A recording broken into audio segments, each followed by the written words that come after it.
Our series begins in South Korea with a girl named Yoon. We learn that she owns the most famous fashion company in South Korea.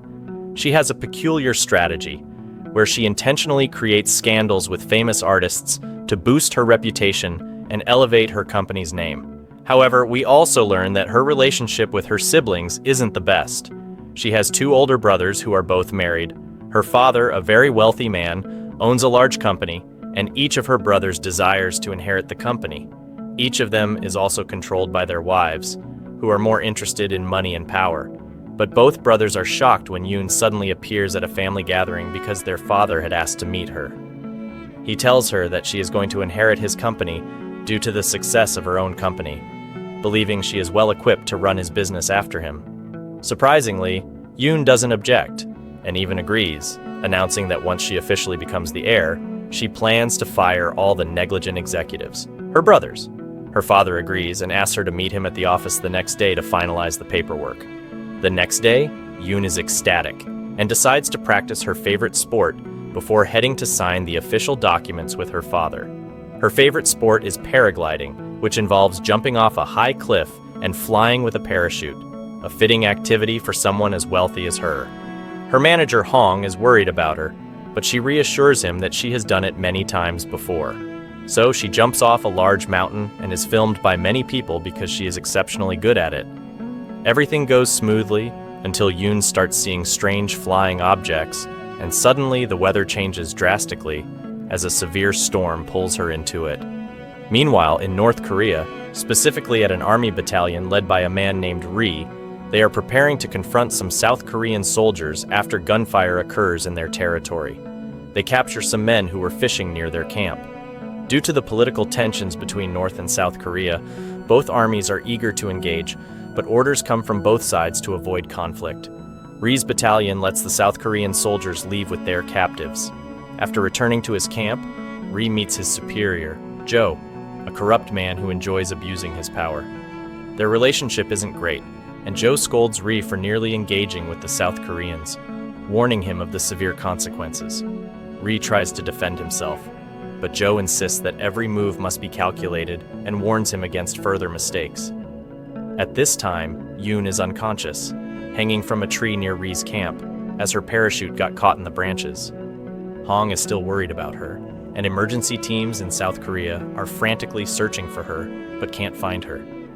Yoon remains hanging until the morning when she finally regains consciousness. Her transmitter isn't working, and she can't free herself because the height is too great. By chance, Ri is patrolling the area around the camp and spots Yoon hanging in the tree. At first, Yoon is relieved, thinking she will be rescued, but then she realizes he is from the North Korean army and becomes frightened. Ri tells her to release herself, assuring her that he won't shoot. She finally releases herself and falls on him. He asks who she is and what she's doing there. Yoon proudly introduces herself as the owner of a famous fashion company and even comments on how bad of an idea it was for him to invade South Korea. But Ri tells her that he didn't invade South Korea. She accidentally landed in North Korea. Yoon is shocked and can't believe it. Ri explains that she's in a North Korean military zone and says he must arrest her as per the law. But Yoon gets scared and tries to run, though Ri warns her that she might step on a landmine and die, as he is the only one who knows their locations. Ironically, Ri himself steps on a landmine, and his radio falls into Yoon's hands. Yoon tells him she'll leave him to die if he tries to shoot her. Ri asks for the radio back and promises to show her the way out of North Korea. Yoon takes off, but after a while she becomes suspicious, thinking Ri might have lied to her, even though he was actually telling the truth. Meanwhile, Ri's battalion is searching for Yoon, and a soldier named Pio spots her. Determined to stop her, he tries to shoot, but Yoon is too fast. As the soldiers chase her, she quickly crosses a minefield unharmed and reaches a barbed wire fence. The soldiers try to warn her that this isn't the way out, but she's too scared to stop. Yoon's disappearance works in her brother's favor as they're eager to take her place in the company. After crossing the North Korean border, Yoon gets lost in the woods, feeling like she's about to die in this strange place. Meanwhile, we learn that Jo, the corrupt superior, is in cahoots with the South Korean military. He is responsible for interrogating the captives who were caught fishing near the camp. It turns out they were searching for relics in the area. After obtaining the information he needs, Joe promises to let them go in exchange for their cooperation. But of course, Joe doesn't keep his word, and as soon as they leave, he sends an armored vehicle to ram into them, killing them. Yoon eventually stumbles upon a small village, feeling victorious, believing she's finally back in South Korea. But when she enters the village, she notices it's dark and the power is out. When the lights return, she sees that the village is run down and impoverished. As she stands in shock, a military convoy of North Korean soldiers passes by, and Ri quickly pulls her out of sight. Feeling completely lost and unsure how to escape, Yoon starts to act impressed by Ri, calling him her type and telling him how handsome and brave he is for saving her from a disaster. But Ri isn't swayed by her flattery. Instead, he debates whether to kill her, arrest her, or decide what to do next. Eventually, he decides to keep her at his place until he figures out his next move. The next morning, Yoon goes to wash her face, still shaken from everything she's been through. Meanwhile, Ri cooks her some noodles, which he made himself. Yoon sits down to eat, but is still wary of Ri, so she insists that he eat first, claiming it's a custom in South Korea. She's trying to act tough. Ri knows she's just afraid he might have poisoned the food. He tells her he won't kill her, as that would just make things worse. Yoon then begs to be returned to her family, telling him they're probably worried sick about her. Her family is busy hiding the news that Yeon has gone missing, and also figuring out who will inherit the company in her place. Meanwhile, Yeon decides to make a deal with Ri, telling him that if he helps her return to her country, she will give him a lot of money. Naturally, he refuses. At that moment, someone knocks on the door, and it's BYO, who enters the house without Ri's permission. He tells Ri that the disappearance of the South Korean spy is a good thing for them, because if the authorities find out she escaped, they will be in big trouble. Yeon overhears this and tells them that now she can negotiate with them on her terms, because if she gets caught, they will be in trouble too. They are forced to sit with her and discuss what to do. BYO, however, refuses to negotiate with a spy and treats her harshly. But she reminds him that if she were to turn herself in, they would also face punishment.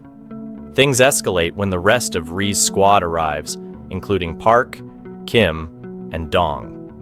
Yeon confidently tells them to enter the house to settle the deal. They start considering plans to send her back to South Korea. But Yeon gets hungry, and the soldiers go to prepare her a meal, making use of their limited resources. She learns new ways to preserve food and sits down to eat with the soldiers, who are all kind to her except for BYO, who remains cold. Ri also gives Yeon a way to contact him in case of an emergency, but she quickly starts calling him for trivial things like not being able to find her shampoo or the heater not working. Meanwhile, we are introduced to a man named Song, a businessman from South Korea, who is on the run due to fraud charges. He's hiding in China and makes a deal with an organization to transport him to North Korea, where he won't be prosecuted. He pays them to live in a secure house under their protection. He signs a contract with them, sealing the arrangement. Back to Yeon. She comes out of the bathroom after a hot shower, but the lights go out again. She tries to call Ri, but can't get through due to a signal outage. At that moment, she hears someone entering the house.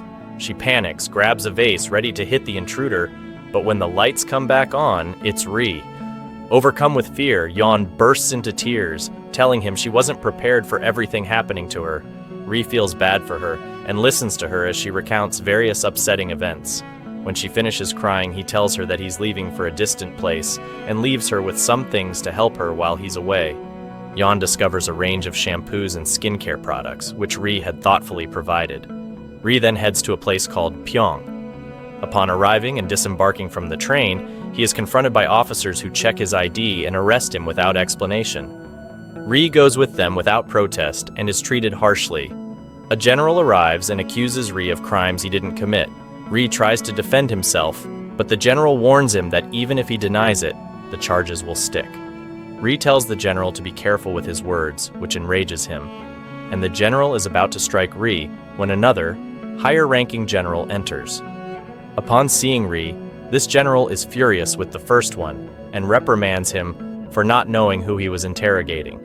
It is revealed that Ri is the only son of the head of the political bureau, a very high-ranking position. We also learn that Joe, the corrupt officer, had ordered the general to frame Ri. However, Joe was unaware of Ri's family connections.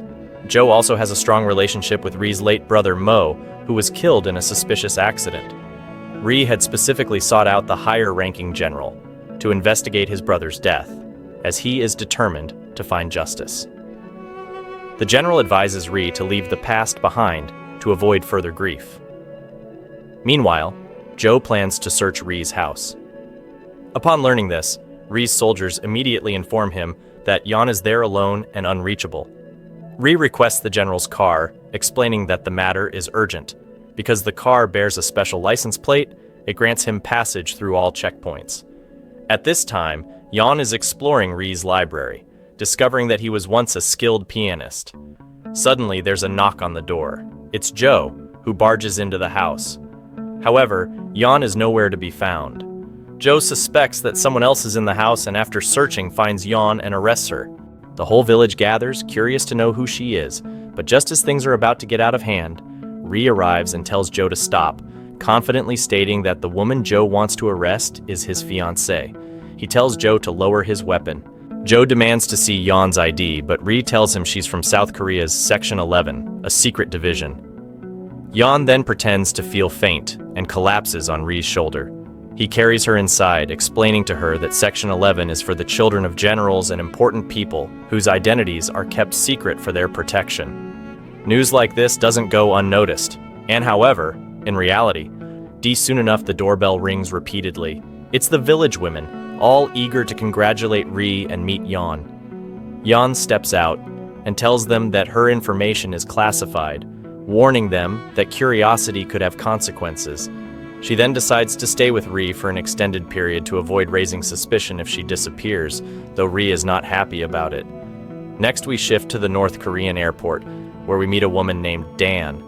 We'll learn more about her later, but for now we know she's on the same flight as Song, who tries to approach her, but she's very haughty and dismissive.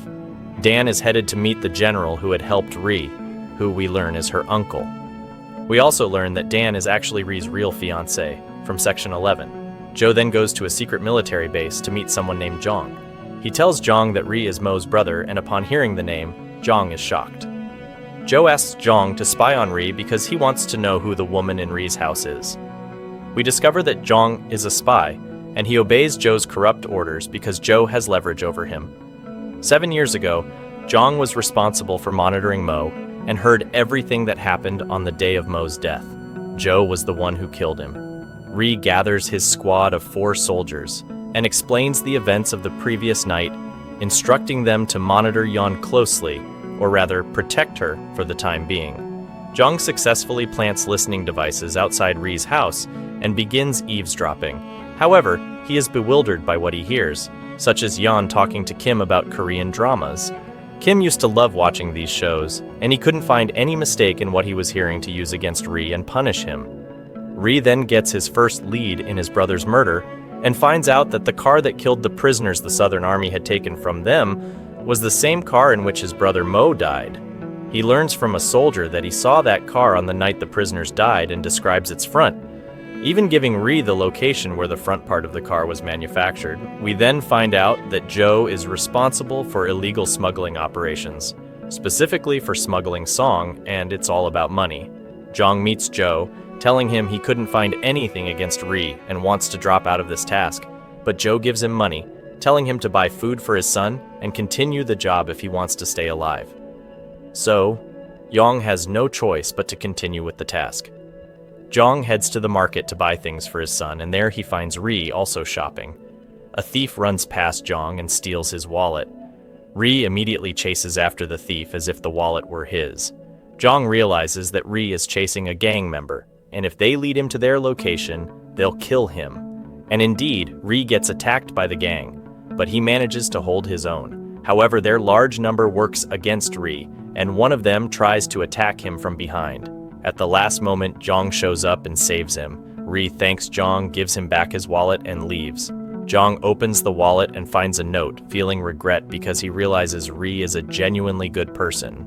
Rhee then heads to the park to continue investigating his brother's death. He tracks down the raw material used to manufacture the front of the car and realizes that the person who killed his brother is someone from the military. He also takes a piece of iron from the front of the car. On his way back, Ri buys some shellfish and has the soldiers cook them the traditional way, by burning them until they're done. They eat the shellfish, using the shells as cups for drinks. They enjoy their time eating, drinking, and relaxing. During this time, Yoon and Ri start to feel that there's a mutual attraction between them. Back to Yoon's family, we learn that her father chose Hyung to be the heir to the company, despite him being the youngest son. He believes Hyung is more deserving of the position, especially after Yoon's disappearance. This leads to a big fight between the brothers, with their wives getting involved to defend their husbands' interests. Both sides start exposing each other's dirty laundry. Their father gets furious and tells them to be quiet, and their mother, upset, remembers Yoon as a little girl. She tells her husband that he's being too hasty in deciding to pass the company to Hyung, and that they should wait to find out what happened to Yoon. Meanwhile, in North Korea, Ri wakes up and roasts coffee beans. Yoon wakes up to the smell, and when she goes to Ri, she finds him roasting the beans and making coffee. He gives her a cup, and after she tastes it, Yoon falls in love with Ri's coffee. She tells him it's the best coffee she's ever had, or that even though she doesn't like coffee, she thinks she would love it if he made it for her. Ri leaves for work, but Yoon stops him and pretends to take something out of her pocket. Instead, she makes a heart gesture with her fingers. Ri is shocked and doesn't understand what it means. But since Kim watches romantic dramas, he tells Ri that Yoon is indirectly telling him that she loves him, and that the heart gesture is undeniable proof. Meanwhile, Dan, Ri's fiancée, is on her way to see him and arrives at the village train station. Since she is very wealthy and pampered, she ends up hiring a private car and gives the driver a lot of money. However, the car breaks down, and the driver leaves to find help. Coincidentally, Song sees Dan in this situation, and it's clear that he's taken by her. He offers to give her a ride, and she agrees. Song tries to make conversation with her, but she responds curtly and only speaks a word or two before becoming bored. Yoon, on the other hand, decides to visit the market. However, the power goes out, and she's left alone, not knowing how to get back to the house. At that moment, Jo receives a call and learns that Yoon is not Ri's fiancé, and that something is suspicious about her. When Ri gets home, he learns from the village women that they saw Yoon alone at the market but were too scared to talk to her. Ri rushes to find her and bring her back. At that time, Yoon recalls the same memory her mother had earlier, and she's overwhelmed and unsure how to react. She stays still for a moment until she sees Ri holding a candle high in the air so she can spot him. When she sees him, she bursts out laughing, feeling reassured by his presence. Meanwhile, Dan finally reaches Ri's house, thanks Song for the ride, and sends him off. Yoon returns home with Ri chatting away, but he's still thinking about the heart gesture she made earlier. He then tells her that he needs to clarify something just in case, and he reveals that he's engaged and has someone in his life. Yoon gets flustered and says she doesn't care, but it's clear from her face that she's lying. Since Ri is a kind person, he believes her and gets disappointed that she didn't seem upset. The village women then approach Yoon and ask what she's doing in front of Ri's house. Yoon tells them that she's his fiancée, but they don't believe her and leave. When Ri returns, he finds Dan waiting for him. Yoon then learns that Dan is actually Ri's fiancé. Ri greets Dan and tells her that he didn't know she would be back from her trip so soon. He introduces her to Yoon, saying that she's a colleague helping him with a task, but Dan doesn't believe him. She tells him that after this mission is over, he needs to cut all ties with Yoon immediately. Yoon says she'll leave to give them some privacy, but Ri grabs her hand and tells her to go inside the house and wait for him to return. Ri drives Dan home, and it's clear that she loves him deeply, but he doesn't seem interested in her, as if their relationship is based on convenience. We learn that when Song dropped Dan off, he saw Yoon and suspected that she wasn't who she appeared to be. Song used to be Yoon's fiancée as part of a business arrangement, but Yoon ended that relationship entirely. After taking Dan home, Ri visits his family. His mother greets him with love and warmth, while his father remains emotionally distant. Ri then tells his father that he wants to ask him for something. The next morning, Yoon waits for Ri, upset that he spent the night elsewhere, acting like she's his real fiancée. But Ri surprises her by revealing that he found a way to send her back to her country. He tells her that he will arrange for her to join the North Korean national team and travel to Europe for an international competition. where she can escape from the team and return to her homeland. She returns to her country, and of course, she is shocked and wants to know all the details from him. He tells her everything, explaining that the first thing that needs to happen is to take her photo for the passport. Jung overhears them and goes to Joe to tell him everything. Joe becomes certain that Yoon is up to something. Later, Ri notices that the soldiers helping him with the situation are from his battalion, and he finds out that 4 of them are being interrogated. Joe is the one questioning them, trying to get information about Yoon, but they stay silent and refuse to say anything. Later, Joe finds Ri torturing Dong, but Ri bravely tells him that if he wants any information about him, he can just ask directly, and he warns Joe to stay away from his soldiers. He then leaves with them, but before he goes, he sees Jung and realizes he's working for Joe. When the soldiers return to Ri's house, he prepares a meal for them to thank them for enduring everything for him, and Yoon is very grateful as well, making a heart gesture to each one of them. They're all shocked, especially Ri, who feels a bit hurt that he didn't seem to be that special after all. We learn that Jung's life is quite simple because he is hated by his colleagues, as they see him as a spy. They accuse him of spying on them, but we find out that the only person who ever treated him like a friend was Ri's brother Mo. This makes Jung feel guilty every day since he was involved in Mo's death. The next day, Yoon and Ri go to take her photo for the passport, but the studio is far from the village, so they take the train together. Yoon is very excited to return to her country and wants to know how Ri managed to secure this opportunity for her, but he doesn't tell her. We learn that Ri went to his father and asked for the favor, explaining that the person participating is a colleague and dear to him. Despite the problems Yoon's escape might cause Ri later, he still wants to ensure she returns to her country safely. When they reach their destination and Yoon takes her photo, she asks Ri to take a picture with her as a memory, but he tells her that memories between them might only harm them, so it's better to finish the matter quickly. We learn that Seong is in the same city as Yoon and Ri, staying in the same hotel. Seong finds out that the person helping him evade charges was betraying him all along, and the one controlling everything that's happening to him is Yoon's brother, Hyung. Seong demands his money, but Hyung tells him that he can't escape with all that money because it's too much for him, showing his greed. At that moment, Seong sees Yoon in front of him and confirms that it's really her. He asks Hyung about Yoon, and Hyung tells him that Yoon is dead.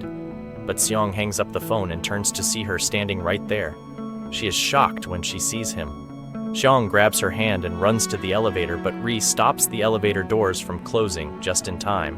When he sees Seong holding her hand, Ri gets angry and roughly pulls her away from Seong. Yoon calms down because Ri is someone she knows, and Seong still thinks Ri is a police officer, but Yoon tells him that Ri isn't an officer, just her bodyguard, so that she doesn't get into any trouble.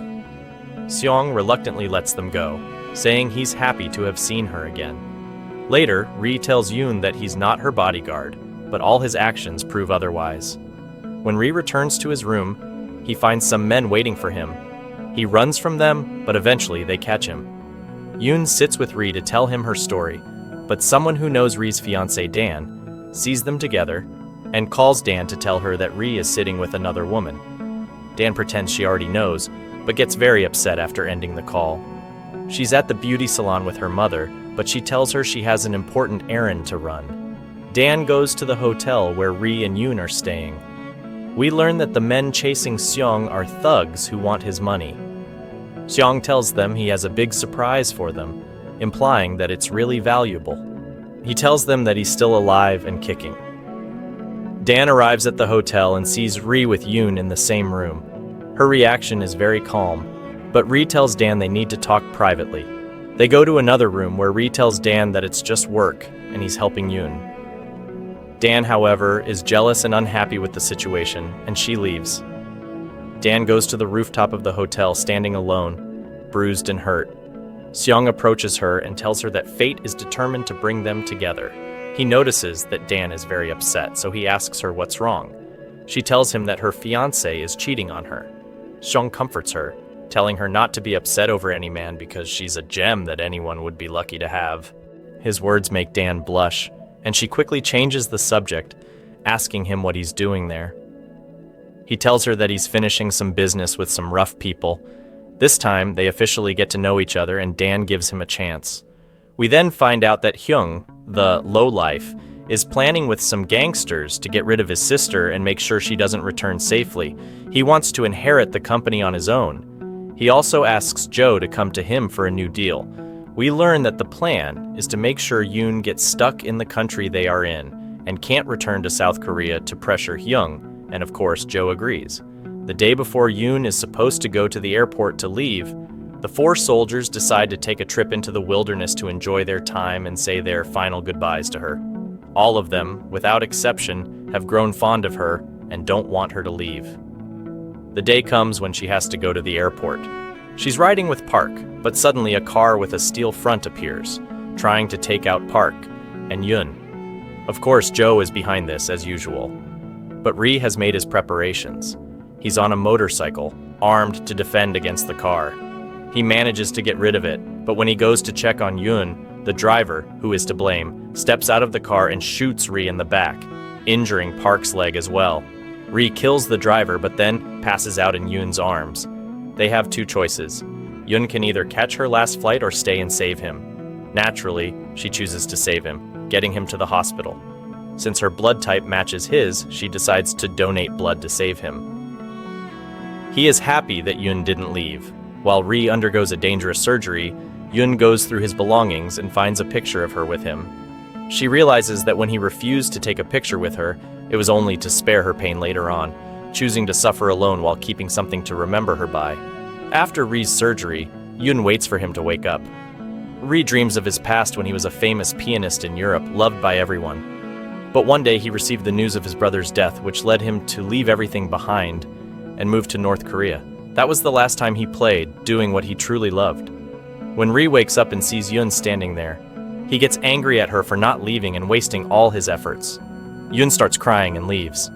Nurse Ryo tells Ri that he would have died if it weren't for his lover's blood donation, making Ri realize he may have overreacted. He goes after Yoon to apologize. She's crying, upset that he left his bed and put himself through all that trouble for her. Despite her anger, she couldn't bear the thought of him dying, and she did everything she could to keep him alive, only for him to lash out at her.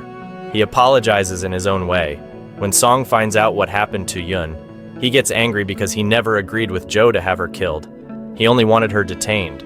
Meanwhile, Ri is embarrassed, and his blood pressure rises because it seems there is now some kind of relationship between him and Yoon. It turns out they actually got married after the series.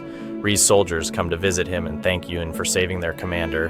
They enter to see him, but he pretends to be asleep because he's still embarrassed about what happened.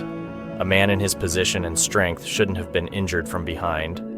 We then learn that Song and Dan have become friends and meet up regularly to talk. Jo eventually figures out what was going on and goes to capture Song. At the same time, Yoon calls Song, asking him for a favor, and tells him to come to her immediately. Right after hanging up, Jo and his forces storm the hospital, heading to Ri's room. Jo throws down documents proving that Ri withdrew weapons from the army's arsenal, which is a serious charge, especially since he's protecting a spy. Ri tells Jo that he was protecting his woman, especially from Jo's illegal attacks. Jo denies any proof linking him to the attacks, but Ri tells him that he knows better and has evidence.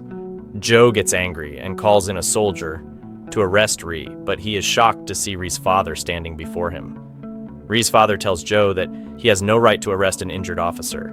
Jo leaves, but Ri's father berates him for constantly putting him in difficult positions without regard for his rank. Ri's mother doesn't stay quiet and defends her son, angrily telling her husband that Ri is injured and he's their last remaining son. She's not ready to lose him too, like their other son. Ri's father has no words for this. Dan and her mother visit Ri. After a short visit, Dan leaves with Ri and they drive away from the hospital.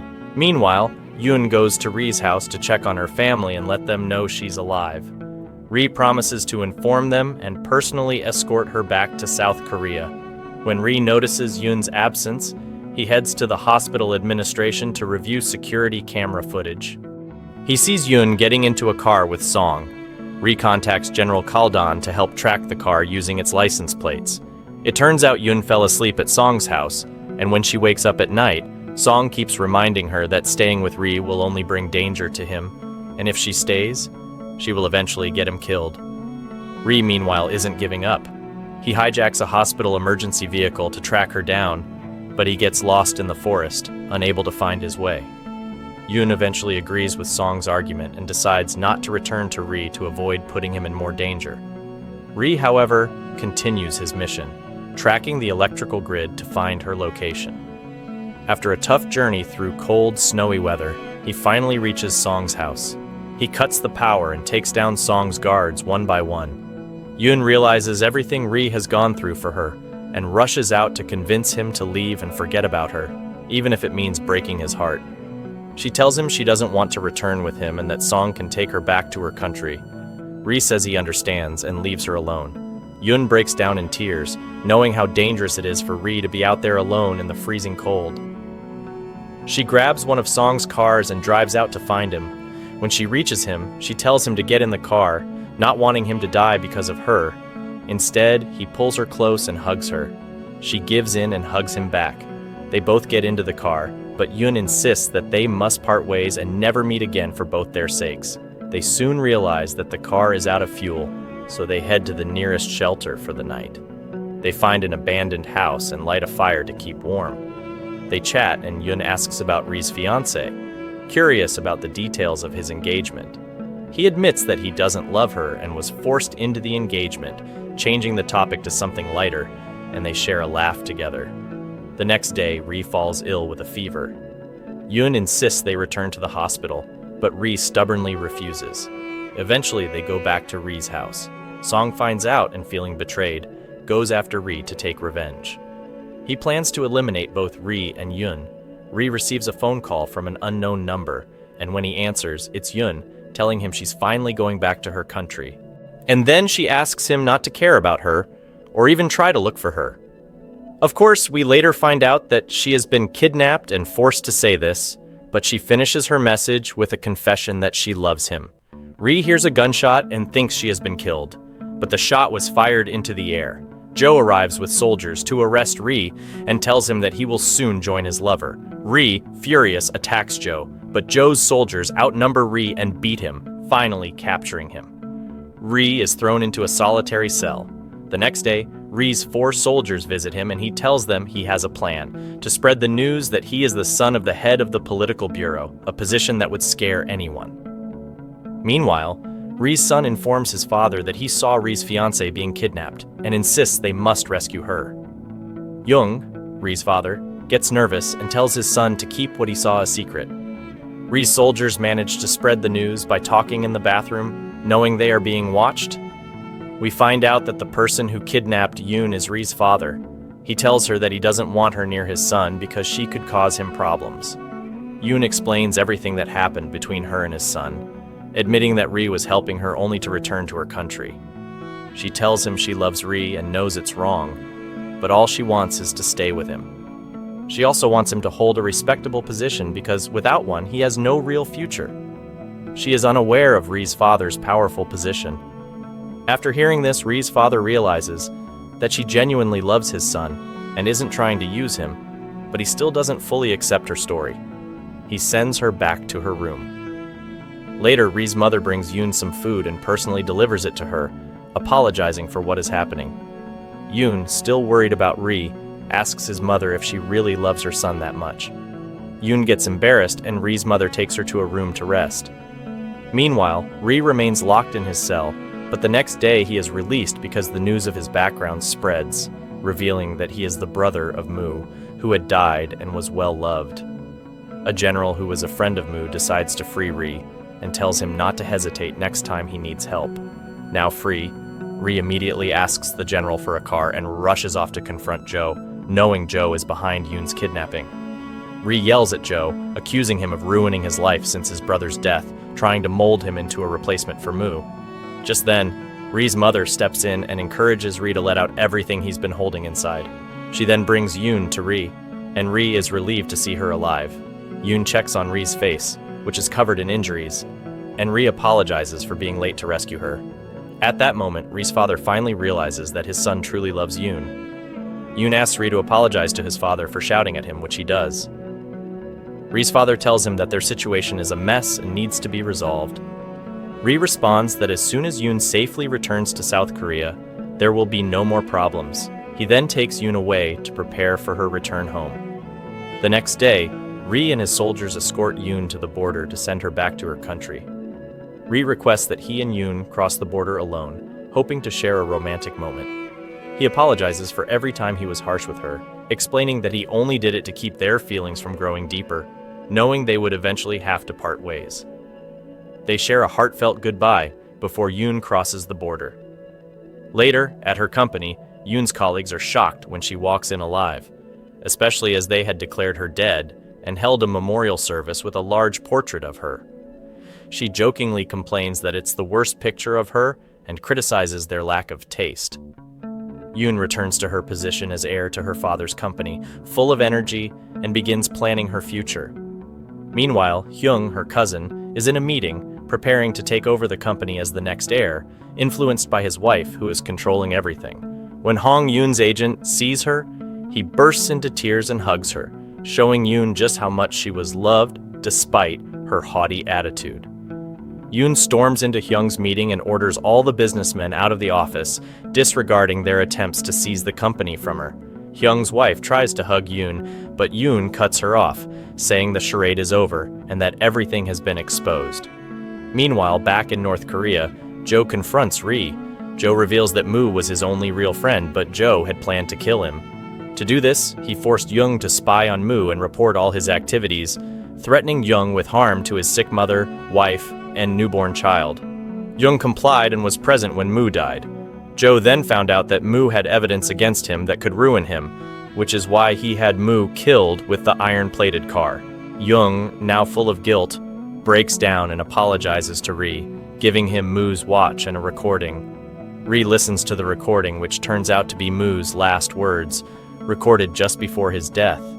Moo speaks lovingly about his talented younger brother, expressing how proud he is of Ri and how much he loves him. Moo's words make Ri break down in tears. Back in South Korea, Yoon, feeling conflicted, seeks out her mother and asks if she would have preferred her daughter to die or come back. We learn that Yoon's relationship with her mother is strained. Her mother coldly tells her that the company is something she built on her own, and she won't let her corrupt children take it from her. Yoon returns home and finally does all the things she was deprived of during her time in North Korea. Meanwhile, Ri becomes suspicious of his brother's watch and discovers a hidden card containing all the evidence against Jo that can bring him down. Ri sends everything to his father to deal with Jo. Jo is eventually arrested and held accountable for his crimes, sentenced to life in prison with hard labor. As Jo is being taken away by soldiers, he makes a last-ditch effort to attack Ri but fails. Before being dragged off, Jo vows revenge, saying he will destroy everything Ri fought to protect, including Yoon. We soon find out that Jo has escaped with the help of a corrupt general. Ri receives a message warning him that Jo is coming to kill Yoon. Jo is already near Yoon, watching her closely, but he refrains from attacking her, for now. She only watches her, but one day Yoon can't sleep and decides to take a walk in the street, only to find Ri standing in front of her.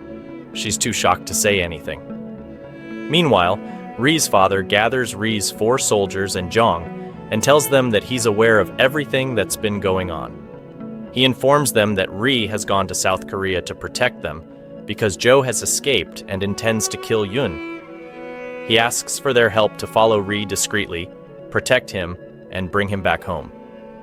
The next day, they ride in a car with a South Korean club to enter the country using fake identities. Ri, meanwhile, takes Yoon to the nearest restaurant where she asks him how he got to her and why. But he just tells her that he has his ways, mentioning how much he missed her and that he came to visit. He doesn't tell her anything more, so she has to hide his face to keep anyone from recognizing him or taking pictures that could expose him. While this is happening, Ri's soldiers are struggling to make their way to her. They don't have enough money or even a place to sleep, so they end up sleeping on the street. The next day, Yoon takes Ri shopping for clothes and tells him he'll be her personal assistant to stay by her side all the time. One day, while Yoon is in the company and Ri is resting at home, she goes down to her car in the garage only to find someone waiting for her inside the car. It's Jo. Yoon runs, and Jo chases after her. Her phone drops, but she doesn't stop to pick it up. Jo keeps chasing her, and at that moment, Ri senses something is wrong since Yoon is late, so he calls her. She doesn't answer, and Ri knows she's supposed to be at the company, so he rushes to her. Yoon hides in the garage's camera room and watches Joe, who has a gun. At that moment, Ri calls Joe and warns him not to hurt her, threatening that he won't let him get away with it. Joe tells him not to act rashly or his beloved Yoon will die. Joe, though, has his gun aimed at Ri, intending to kill him. However, Yoon cuts the power in the garage and tells Ri that Joe doesn't want to hurt her, only him. Ri runs to Yoon, covers her mouth, and brings her back home safely. Yoon now knows why Ri returned to her, and she asks him to stay with her all the time to keep him safe. At the mall, there's a big event where gifts are given to everyone in the place. Luckily, Ri's soldiers are wandering around the mall where Yoon and Ri are. However, their actions are suspicious because it's their first time in a mall. Security chases after them, but they run away cluelessly, unaware that security only wanted to give them Dong's missing shoe. Ri sees them, and after they escape the mall, they sit down to rest from all the running. Boo scolds them for dropping the shoe, and Boo even takes off his own shoe to give it to Dong. Then Ri appears, puts the shoe back on Dong himself, and they all run to hug him. Ri calls Yoon, and she rushes to meet them, crying tears of joy because she's so happy to see her friends again. Even Boo, who always pretended not to like her, hugs her. Ri introduces Jong to Yoon, telling her that he's an important member of their team. They all return to Yoon's house, amazed at the technology South Korea has reached. Yoon cooks for them, and they all eat together. That night, Yoon overhears Jong telling Ri that he must return with them in the sports team's group because his father is worried about him. Meanwhile, Yoon's mother comes to her, wanting to resolve the issues between them. We learn that Yoon resents her mother because, when Yoon was young, her mother tried to abandon her, leaving her near the sea, saying she would return soon, but she never did. Yoon almost froze to death, but she was saved at the last moment.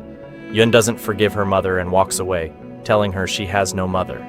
We discover that Hyung and his wife have made a deal with Joe and a gang leader to kill Yoon.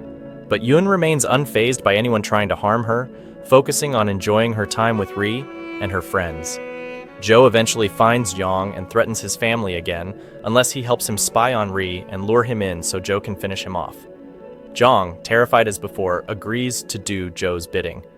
One day, Yoon is driving to run an errand and Jong is tailing her. He calls Joe to tell him she's on the move and gives Joe her destination. Suddenly, several cars surround Yoon from every direction, with many men getting out, preparing to attack her. Meanwhile, Ri arrives at the location he and Joe agreed to meet, but Joe has brought a large group of men to attack him. Ri fights them off. Back with Yoon, Ri's soldiers, including Jong, get out of Yoon's car and manage to protect her. Jong admits he didn't betray Ri again and reveals that Joe had been threatening him. They successfully tricked Joe and fed him the information they wanted.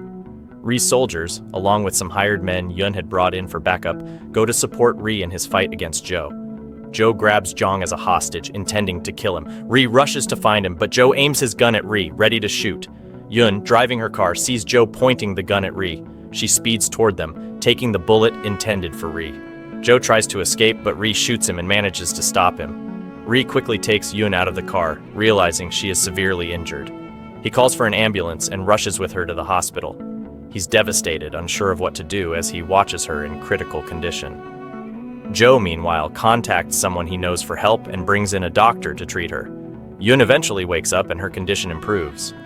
The first thing she does is call Ri, telling him to come to her immediately. Ri arrives, running to her side, relieved to see she's better. He gets emotional and tells her he won't forgive her if she ever risks her life for him again, then collapses into her arms. Ri's soldiers visit Yoon after she regains consciousness, but Ri refuses to let them get too close. Jong apologizes to Yoon because he had placed a microphone under her bed to check on her with his fellow soldiers. He then hands her a recording, telling her to listen to it alone. When Yoon listens to it, she discovers that while she was unconscious, her mother had been crying over her, feeling deep regret. Yoon realizes that when her mother abandoned her, it was a rash decision, and by the time she came back for Yoon, it was already too late, as help had already arrived. Overcome with guilt, her mother never stopped feeling remorse. Yoon is deeply affected and breaks down in tears. Later, Yoon's mother speaks to Ri, telling him that she noticed how he has always been by Yoon's side during her toughest moments. She asks him to stay close to Yoon, believing they are a perfect match. Meanwhile, Jo contacts Ri again, asking to meet him and settle things once and for all. Ri goes to the location Jo provided, where Jo has turned himself into the police, knowing that being from North Korea, neither of them should be in South Korea. Police snipers aim their guns at them, and Jo attempts to shoot Ri, but Ri manages to dodge. Seeing Jo pull a weapon, the police shoot him, killing him. They arrest Ri as well. The police also arrive at the hospital where Yoon is and arrest Ri's soldiers, interrogating them to gather information about North Korea. During Ri's interrogation, he is determined not to involve Yoon in any of the issues. Yoon, devastated by what has happened to Ri and his soldiers, doesn't know how to reach them. Her mother then tells her that Ri and his soldiers will be deported back to North Korea, where they will face trial. Yoon is heartbroken, knowing she may never see them again. Ri and his soldiers are driven to the border between North and South Korea. As they cross into the north, Yoon arrives with her mother, hoping to say goodbye to Ri one last time. She runs toward him, wanting to cross the border, but doing so would be a crime. Ri crosses to her, hugging her tightly. Fortunately, there is no conflict at the border. Ri asks Yoon to be strong and not to worry about him, assuring her that he will be fine. She blames herself for everything that happened, but Ri tells her that she's the reason for all the good things in his life. She brought light and meaning to his life when he had lost hope in enjoying anything. Reluctantly, Ri leaves Yoon and crosses back into the north, joining the North Korean military. Yoon watches as her friends disappear across the border, unable to control her tears. However, something unexpected happens.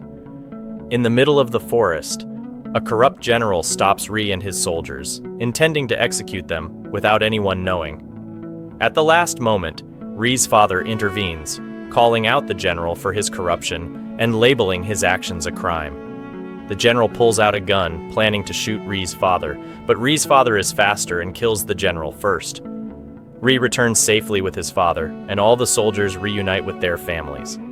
It's revealed that the person Hyung and Jo had hired to kill Yoon's sister has been arrested and has confessed everything about Hyung and his wife's involvement. They are also taken into custody. One day, Yoon receives a letter from Ri. She learns that while being interrogated by South Korean police, Ri had requested to send scheduled letters to Yoon. These letters were set to arrive on specific future dates. The letters become Yoon's source of hope as she continues to read them. Eventually, Yoon decides to travel to Europe to move on from her relationship with Ri, but she keeps seeing him everywhere, as if she's obsessed with him. Despite everything, Yoon doesn't give up on her passion for her favorite sport. But this time, she experiences the worst fall of her life when her parachute fails, landing on her. As she struggles to free herself from under the parachute, she's shocked to see Ri standing there, telling her she needs more practice. Yoon runs to him, throwing herself into his arms, telling him she knew they would meet again in a place where they could be together. As a fun fact, the hero and heroine did get married, as I mentioned halfway through the summary. They even have a baby now. That pillow of theirs turned out to hold 2 little cuties after all. Thanks for watching. If you enjoyed our recap, don't forget to hit the subscribe button and check out more recaps on our channel. Take care.